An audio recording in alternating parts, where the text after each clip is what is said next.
Alrighty, hey guys, it's Snatty, and I'm going to be giving you the top 5 solo laners for the end of Season 10. Just a little bit about me, as this is my first video. I'm an SEC solo laner. I play on the Athenian Sages. I played in the SEC last year under the Omi Tanuki.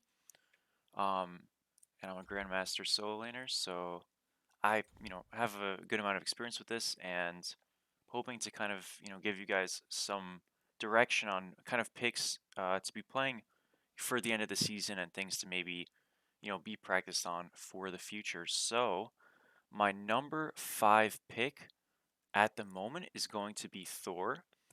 I think Thor is a little bit difficult, not the easiest character in the world, and doesn't necessarily fit the traditional playstyle of this solo laner.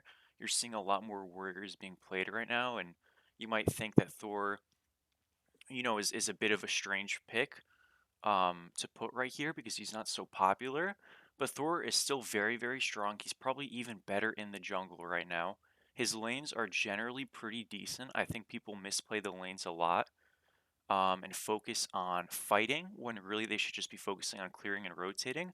But nonetheless, he's very strong, does a lot of damage, a lot of burst potential, really good at forcing actives. His wall is extremely useful in just about every single situation. You can play full commit, you can play poke, you can play peeling with this character. There's just so many different angles. You have pretty good buffs secure, really strong auto attack damage as well in the early and mid game that can help you with totems and help you with just general trading. So it's just really a strong pick. I'm going to give you guys the build right here. So there's two different things you can do for the starter item on this character. You can go Bluestone or you can go Warrior's Axe. They're both very valuable right now. I just want to kind of establish what the trade-off is, and this is a, constant thing with Bluestone versus Warrior's Axe on all characters, but I'm just going to highlight it here on Thor first. With Bluestone, what you need to look at is how many of your abilities are really going to be proccing Bluestone and how consistently, and what is the range that your character has. And the reason why is when you're building Warrior's Axe, you're going Sundering Axe. Sundering Axe obviously is this damage kind of burst that you're getting. And Bluestone is generally this more consistent, sustained amount of damage that is less, but maybe a little bit better on characters that don't have the range and are a little bit more commit heavy. So Thor actually has the ability to go either one. When we look at the pure tier 1 starter item, Warrior's Axe is a little bit better for the early game, just because you get more power than Bluestone gives you, and you also get prots, but I would recommend personally for Thor to go Bluestone. Again, I don't think this is huge in importance. I think this is a stylistic thing. I prefer Bluestone Thor, and that's what I'm going to recommend to you guys. And then with this build, what you're going to just do is you're going to go tier 1 Runeforged as well and go into health pots. I believe you get 3 with this build. And this is your build. Sorry, not this. Runeforged tier 1 here. And you're going to have some HP 5 here. You're going to have a little bit of power, and you're going to have some health as well, and obviously a little bit of sustain. So this is, kind of the start. What the full build is going to look like is you're going to go Bluestone Brooch on this character always, and you never go Redstone on him. You're going to go into a Runeforged first item. You could get the blue glyph or the red glyph on this character. It's not really of huge importance. I recommend the blue one. But again, not a huge deal. Obviously, you build this late game, but I'm just going to show you, so you have the build saved to eventually get this come later. I would recommend going Glad Shield. And you can build this character a little bit more tanky or a little bit more damage centric. In my personal opinion, I think it's safer to build the character a little bit more tanky. You lose some of the one-shot potential, but you have a lot of proc items with this specific build.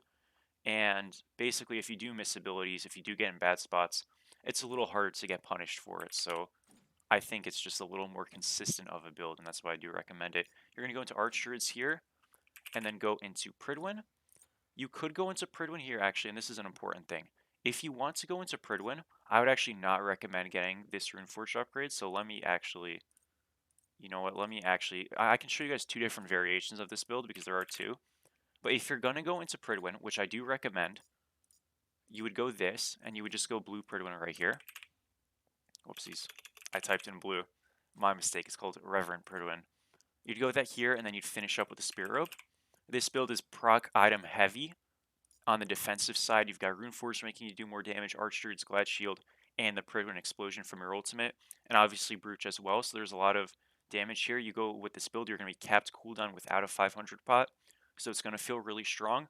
If you wanted to do something a little bit different, which you could go instead, is you could go Bluestone, Runeforge, Glad Shield, Arch Druids, and you could go like a Brawler's Spirit Robe instead of this Pridwin. That's a slightly more offensive option. Let's say if you wanted to get some anti-heal or something like that, and then you would just get that Runeforge glyph that I was talking about. Either way, though, you're going to feel pretty strong with this. In terms of relics, I don't know if we can, here it is, relics. You always go TP, so you're going to go teleport, and you're going to go persistent teleport, and you always go beads second. There really isn't a huge need to go blink on this character, and beads is just going to, make your engages more dynamic, allow you to do more things, allow you to be safer. So really, really simple. There's never any variation. For your shard, you're going to go Horn Shard just for cooldown. Super simple, and that is Thor. So that is the number 5 pick. Thor, the only thing to be careful about and why he isn't higher is because he is probably still better in jungle, and his lanes can be a little bit weak. But what we're going to go to next, the next character we're going to go to, is one that's not weak at all in early game, and I think you're going to, find that to be really helpful, and that's going to be Sun Wukong. Played this game a couple of times recently on my stream, and this is an old build. I do not recommend this anymore. This is a very, very old build, so we'll get rid of that right here. And so what Wukong does is he's using a build that's a little bit newer that I really do recommend. So what your build is going to just be is you're going to go Bluestone into Jotuns.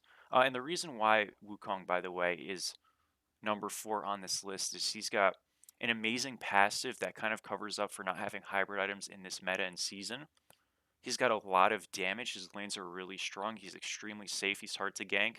And his ult is not only a CC immunity, but it's a jail out of free card, right? It's kind of like a Camazot's ult, where you can just get out of fights. And again, high damage, high burst, safe, sustainable, and survivable. And you saw Wukong kind of take a dip in popularity when Soul Eater was getting nerfed and when other items kind of rose into the limelight. You could go Sunring Axe on this character, but kind of for what I was showing before when I was talking about with Thor, same idea. All of your abilities proc Bluestone. It just feels strong on him. But again, if you really want to go Sunring Axe, it is okay. But I would recommend this build. You're going to go straight into Mace first, and I know that sounds weird, but you'll see.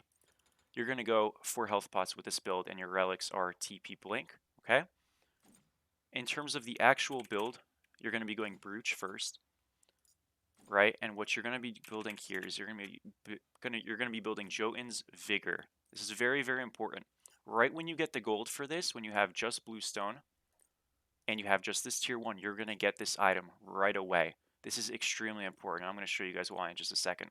So, if we look at the glyph here, think about what Soul Eater tried to do for Wukong and characters that built Soul Eater. It was a way to do damage, have cooldown, and have lane sustain.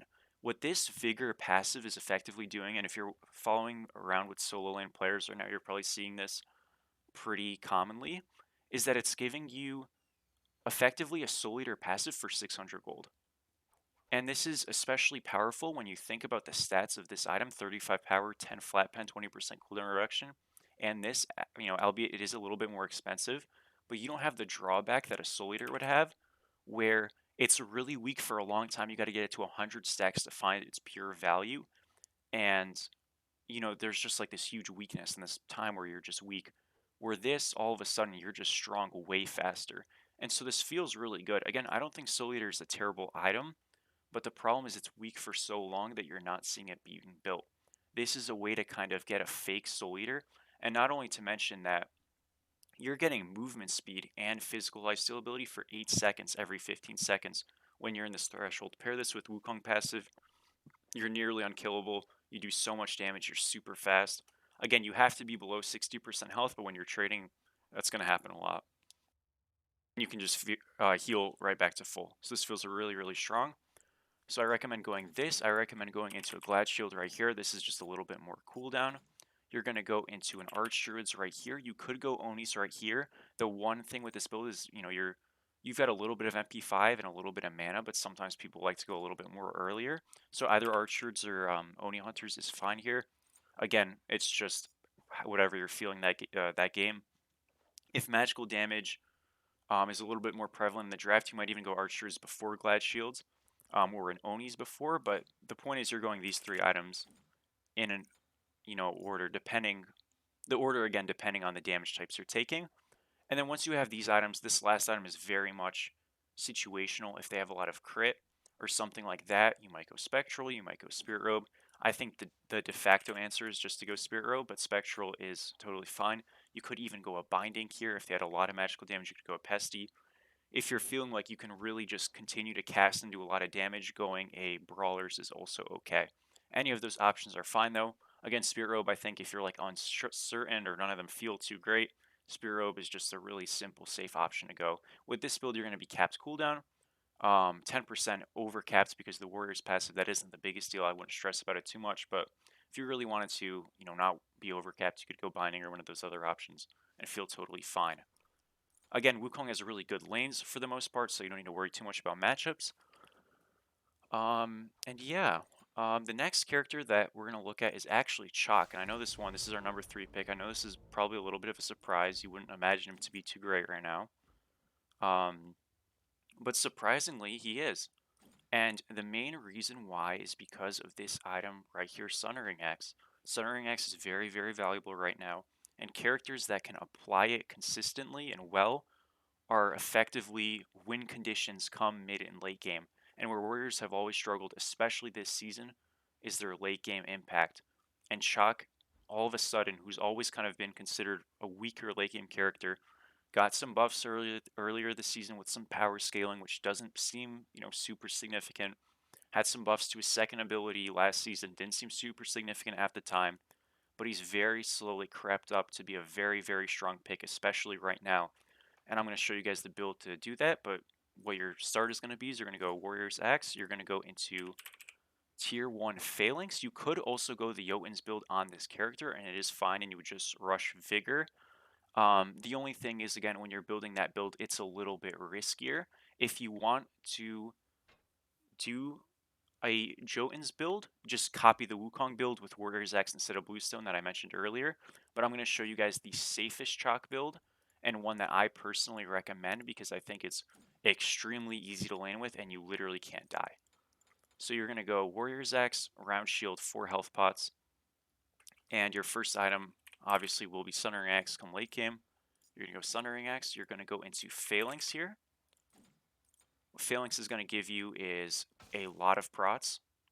This item is really, really underbought. I extremely recommend it, for just about every warrior if you can fit it. You're getting 50 prots, 200 health, 20 HP 5, and 10% CCR, which, that to be fair isn't all too important. But what you really want to look at is when you're being basic attacked by enemy gods, you're getting 10% attack speed and 7 prots of each, being physical and magical, for 8 seconds.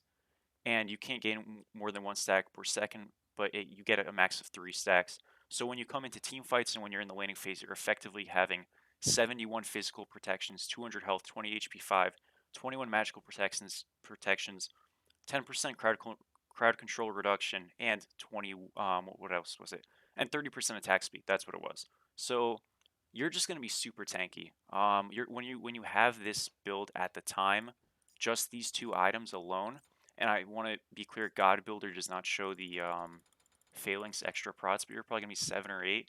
Already looking at your prots, you're 108. So you're very, very tanky extremely early. Not only to mention you're maxing your 2 on this character, so you're getting even more prots, from that. You're effectively 160, 170 off of just 2 items. And something that's really going to put the nail in the coffin with that even further is going to be Glad Shield. So we're going to go Glad Shield next. And if you thought you were tanky before, physicals are just never killing you at this point. You're probably going to be about level 11, level 12. You see this is 182. Again, once you pop your 2, which is going to be maxed easily by this point, and you have Phalanx, you're practically capped Fizz prots. So it feels great. You're going to go into an Oni's next right here. And this is going to primarily why we're going Oni's here over other magical defense items is number 1, the mitigations is really useful. But if you look at this build, these are 3 items in a row that don't give you any MP5. So having a way to kind of have some mana sustain, again, Chaac isn't the worst with Mana Sustain because of his passive and stuff, but still having something kind of in that field is going to be really, really nice and helpful. And we're going to go into Pridwin next because we want to get, and you're going to get the glyph eventually as well. We want to go and get some cooldown. We only have 10% with this build, 20% for being a warrior. Of course, come level 20, but this gets us all the way to cap. And then this last item here is just going to be a damage item of any sort. Generally, I would say Brawlers is the one to go. Now, this is a build that you could go on most warriors pretty comfortably. This is, a tanky iteration. But again, generally, this build kind of works for everybody, save for a few exceptions. If you wanted to play Mulan and run this build, you'd have a great time. If you really, really needed a Spectral because you knew that their ADC was going crit, which sometimes you can tell off of their, you know, Gilded Arrow start, or they have a Mercury or a Circuit, and they have a Hunter, and you're really worried about getting a Spectral, what you can do is build the same build, but just go Phalanx, Spectral, Onis, Pridwin, Brawlers. I would consider generally trading out Glad Shield. You could also trade out the Brawlers for Spectral. Either one is okay. Just if you do trade out Brawlers for Spectral, you're going to be kind of overcapping a decent amount of the time, which truthfully is not a big deal, but some people are a little touchy about that. Again, doesn't matter a whole lot. I genuinely think, because you have so many procs with this build, you really don't even need Spectral, but if you, are in a situation, I know a lot of people give me questions about when do I go Spectral, when do I not. It is fine to do it, replacing Glad Shield or replacing Brawlers with it. Either one, you should feel pretty good. Generally, though, Chaac, his lanes are extremely good. He doesn't really lose any matchups.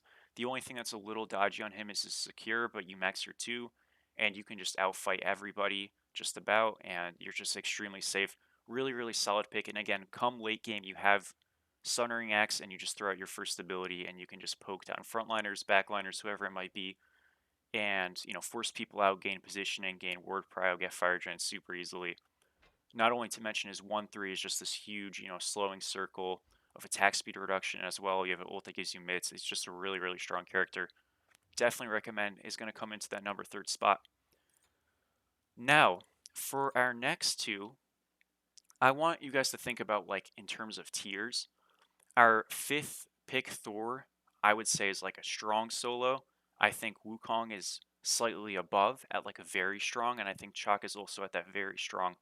I think the next two solos are at a extremely strong. We're only going to talk about number 2 right now, obviously, but these characters are like a tier above. And after number 2, I'm going to give 2 honorable mentions for characters that I recommend playing, maybe aren't the absolute best, but are situational and are still worth talking about and looking at. So our number 2 pick is going to be Nike. This character, kind of similar to Chaac, and unfortunately have some losses recently, but this character, similar to Chaac, has extremely good applications of Sundering Axe, and this is the main reason why she's incredibly strong. Again, a top 2 solo, arguably number 1. I think she's slightly worse than our number 1 pick. But she's, again, extremely, extremely strong. You go Warriors X on this character, you're going to go the Jotun's build. You could go the build I just outlined, more or less on Chaac, except, you wouldn't go Pridwin. But I would recommend going Jotun's on this character. I think she uses the push from Vigor fantastically. I really do recommend it every single game. Again, you could go a more defensive build. It is a little risky doing this, but the payoff is incredible, and I really do recommend it. We're going to go into Sundering X. Her matchups are incredible. She does so much damage. And with this build, she's really like accentuating all of that. She's really good into cheesy picks. You play into some mage solo that's kind of lame. Mage solos were a big problem. A lot of people were inflamed by them. Sometimes people still play them. She's generally good into every single one, bar, a very few. But for the most part, her matchups are incredible. She really doesn't struggle. She has 3 knock-up immunities, technically, if you counter roll. Her jump is really, really strong. Again, fantastic wave clear. The only thing that keeps her from being the number 1 pick is her buff secure is kind of weak, but you can jump, use your shield bash kind of ability, jump, ult, do all these different kind of things. And when you're rushing a damage item, you have really good potential to just, burst the camp down before anybody really is able to contest it. We're going to go into Glad Shield next. And then after this Glad Shield, we go into an Archdruids. We're going to go in Oni's next. And then your last item here is, again, Spirit Robe or Spectral. This is effectively a copy of what we built on Sun Wukong. Again, par for the Sundering Axe. And again, this is Spirit Robe here or Spectral. I wouldn't go another damage item on Nike. You know, just because, again, we have Sundering Axe, so we want to keep in mind that passive and try to buff it, you know, as much as we can. But some kind of defense item is fine here. If you want to get some anti-heal, you could go Contagion or Pestilence, whatever it might be. You're going to see so much damage coming out of this build, so much burst. You are super safe. Again, you really don't have any bad matchups in solo. Some are a little bit worse than others, I understand that. But you really don't have bad matchups. And something about solo, especially as a ranked player, for me, you know, being high MMR, you're going into a lot of games where you're top picking a solo laner. Something about Nike is not only are you generally very good in your matchups in the solo lane, but when you look at junglers and mid laners and, you know, supports that can really, you know, put a damper on whatever pick you do, Nike's generally good into like everything. She really doesn't have a lot of bad matchups just across the board. Again, characters like Ganesha can be really problematic. Characters like Ymir can be really problematic just because they can stun her and take her out of her 2 or enter 1. But those characters kind of destroy every warrior. And even with that in mind, I still think Nike probably fares better into most of those gods than other ones do because she has a, you know, CC immune shield. Like, just simply put, that's just better than every other character in that facet, right? So even her kind of bad matchups, quote unquote, most warriors, you know, you throw Mulan in, she is going to do so much worse, right? So really, really easy and safe to pick, and you're going to win a lot more games you play this character. You're going to win 60% of your games easily, at least, right? So I do, you know, 100% recommend. Again, this is in the extremely good. This is in a top 2 solo, undisputed. I don't think there's any other way to slice it. So play Nike. Yeah, so before we get to our number 1 pick, I'm going to go into 2 kind of honorable mentions that I do recommend to playing. Again, I'm not saying these are every game things, but I think they have situational caveats right now, which make them really, really strong at times. And so I'm just going to go over them both really quick. One of these honorable mentions is Amaterasu. Amaterasu has a really bad early game, first few levels, but I want to distinguish. She doesn't have bad matchups, she just has a bad early game. Her matchups tend to be very strong into warriors, come level 7, 8. You outsecure almost every single character in the game with your Shining Light, so you can always kind of get silver camps, you can get your blue camp really easily. You can outdamage on totems because of your passive and that Shining Light. Again, your lanes are pretty good once you get to level 7, 8. Again, the early game is just the detractor, and the fact that you don't go Sundering Axe on this character and Animosity Axe is just horrible. Don't build it on any character really, except maybe Vamana. Um, so she's a little weird just because of those reasons, and that's why she didn't quite make the top 5, but she's still a very strong pick. And again, situationally can be very strong because of the objective secure, not objective secure, sorry, the objective shred that she brings. So if you're gonna play this character, which again isn't maybe these top 5 characters, but could easily make a case to be in that number 5, 4 spot if you really wanted to fight for it, you're just gonna go a really simple Death Stole with round shield start. Go 4 health pots. You're going to go into Death's Temper eventually, or Embrace, sorry, that's what it's called. You're going to go into Embrace. You're going to go Phalanx. We talked about how strong Phalanx is. Really, really complements a character like Amaterasu. You're going to go into Kin Size. And I know this seems a little crazy to go so early. Ever since 9.5, characters are so unbelievably tanky. I mean, we have 2 items of health built in. This is at level 20, but we're already in the threshold that Kins is just going to shred. It seems crazy to go Kins so early, but I promise you, your matchups are incredible. You will literally just be soloing warriors who are building tanky against you, and they cannot kill you back. I promise, again, it's going to take a little bit of adjustment, but I do this all the time. It's very, very strong. I do this against SCC players, SPL players, and it always goes well. It's a bit of an adjustment, but I do promise it is strong. As for relics, by the way, you'd go TP Bees on this god every single game. You could go TP Frenzy, but Bees is really, really useful, so I'd recommend just doing that. You're going to go into Shoguns next here. This is Magical Procs, cooldown, and more attack speed. It's going to kind of, again, make you just shred and just do a lot of damage. You're going to go into a Spirit Robe next. This kind of gives you a little bit more protections, as a backbone, which truthfully this build kind of lacks it with Death's Embrace and Kin Size. These are two, non-defense items, obviously. And then your last item is just going to be a Spectral, or a Contagion, or a Thebes. Really one of those three I would recommend. I typically like going Thebes if I don't need Spectral more than anything. And unfortunately, we're not going to be able to show the prots all the way on the stats here because, again, this God Builder does not show, fully stacked Thebes prots.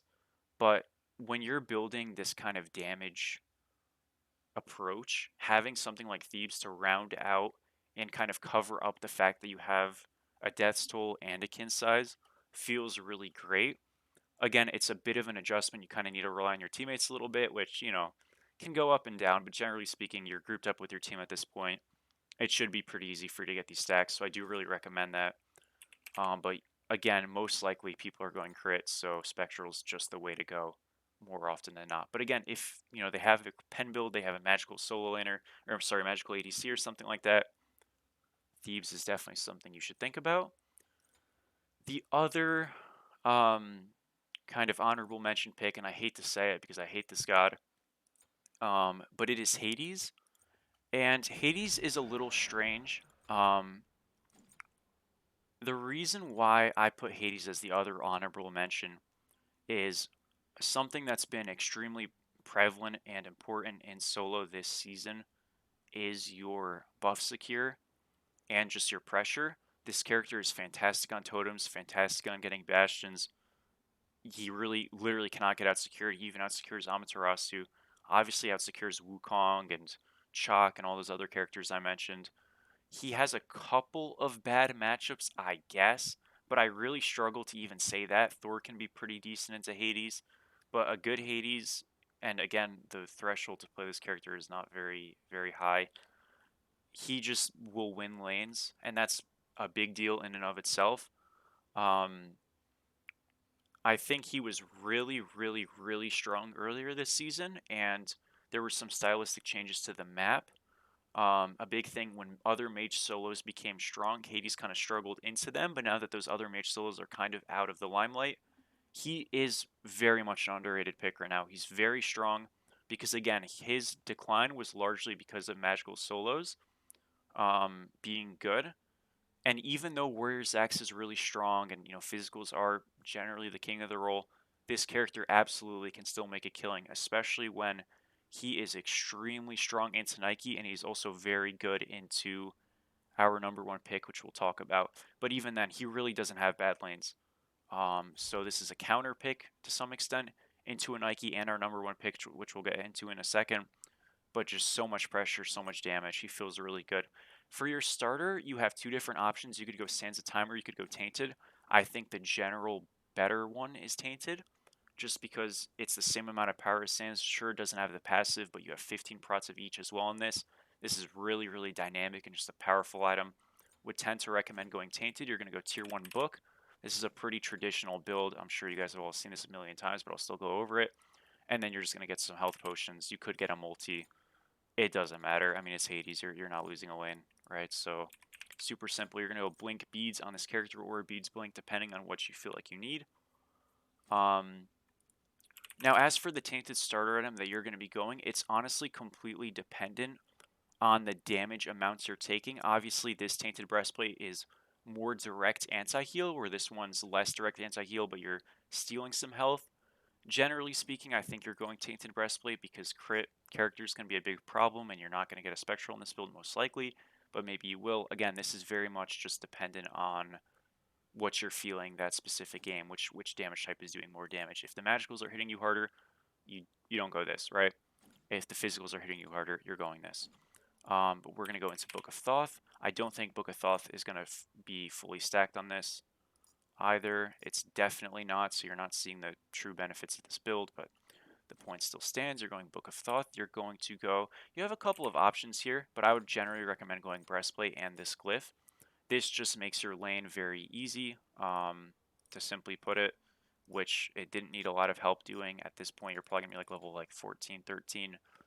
It just makes you pretty tanky, and not to mention, again, this power is a lot higher because you're book stacked, and then you have these cliff prots coming in with movement speed and all that stuff. You're just gonna be a really, really big problem to deal with, and again, super safe. After that, you're gonna go into a Deso. You don't have to go Deso. Again, this Hades build, it's kind of up to you on what you want to build, but generally I recommend going Deso.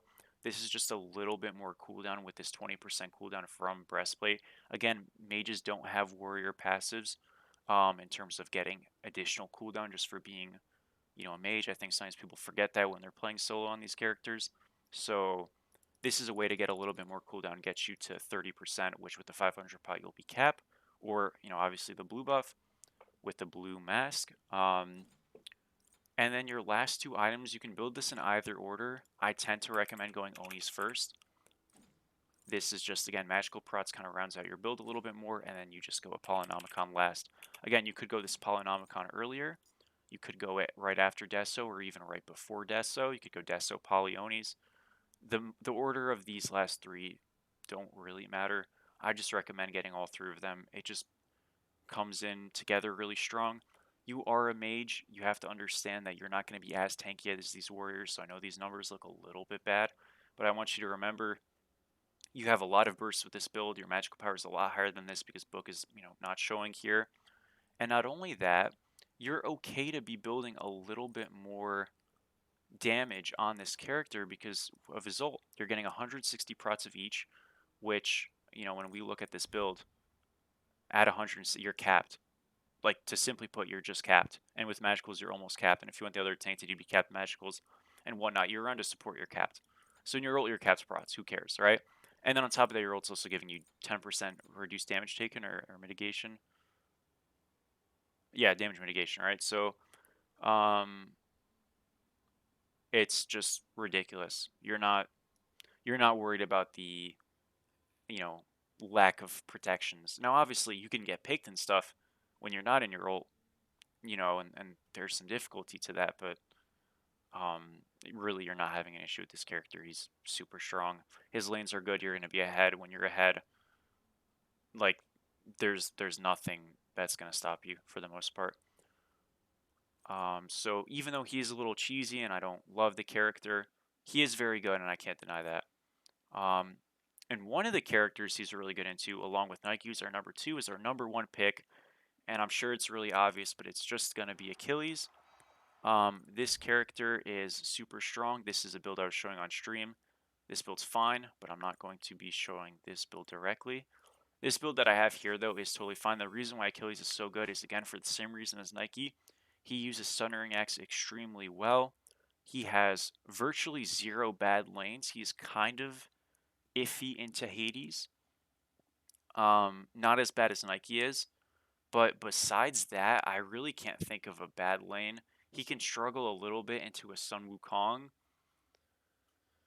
but it's not like so much that you're sitting there thinking, I'm in trouble if you're against a Wukong.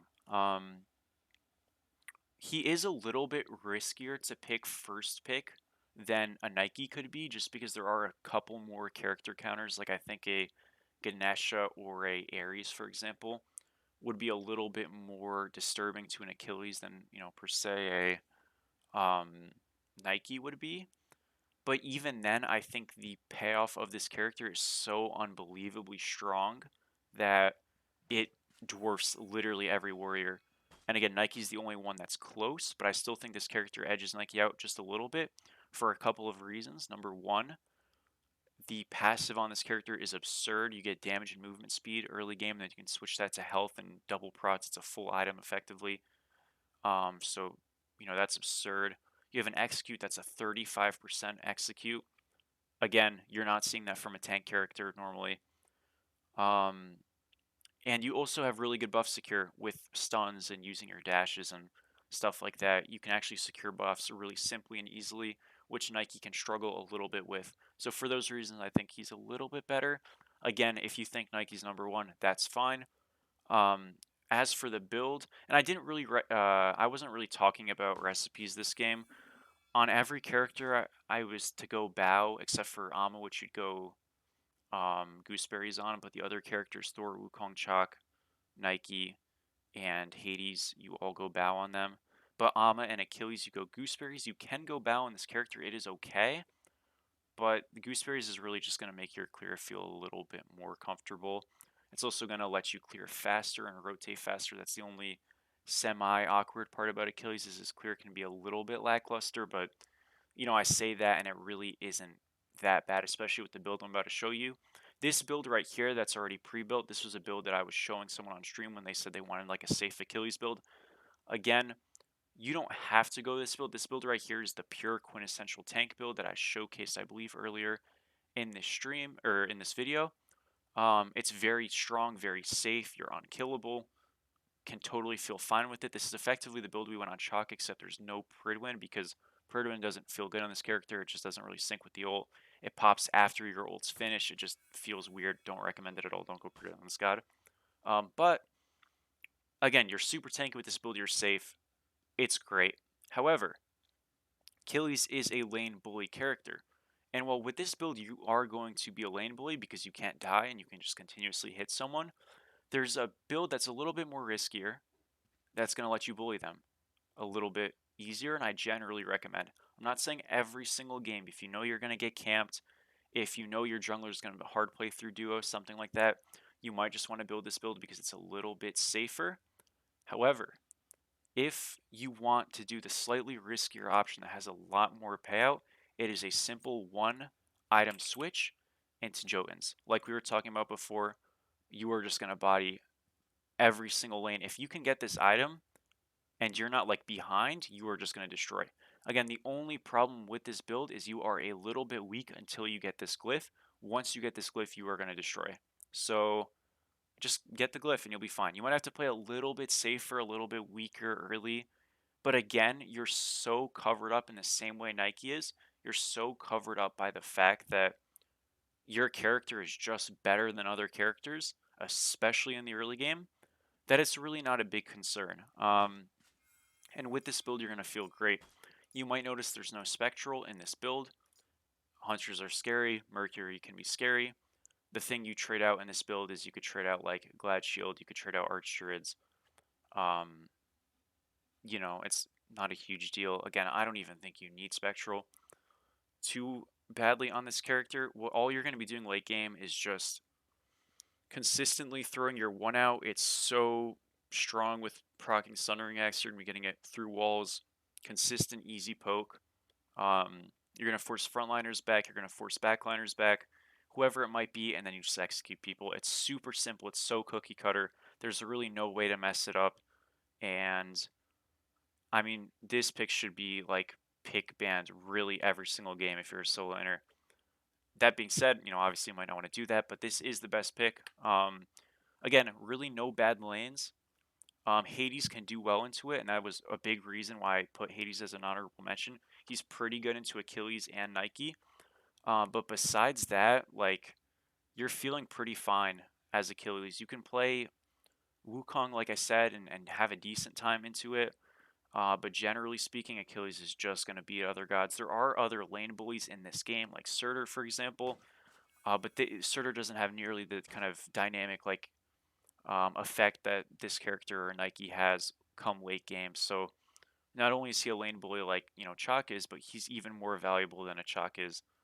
Um, and I mean, how could he not be the best? He got buffed this last patch. He heals for more than he used to. His execute's literally 35%. That's more than a third of someone's health. It's just ridiculous. So yeah, that's generally just the best character in the game, and that's kind of gonna come to a close with this video. I wanted to outline and make my first video be about the top 5 solos because, well, really top 7, right? To show the type of characters I'm going to be showing primarily at the beginning, in videos and whatnot. If you have any suggestions for characters you want me to go over, obviously I've played all these characters a bunch, whether it be warriors, guardians, assassins, mages, whatever it might be. So if you'd like to see certain gods, certain requests for certain gods, come by my stream. You could also just, ask, in the comments, and I will make a video about it. I have some really exciting videos coming up. One with Baki Kujira, one with Horus, one with Hercules, and a couple more. Obviously, I have an Achilles game coming and an Ama game coming, so I think it'll be great. And I appreciate you guys for watching this, and hopefully this is the start of something good. So yeah, thank you for sticking around.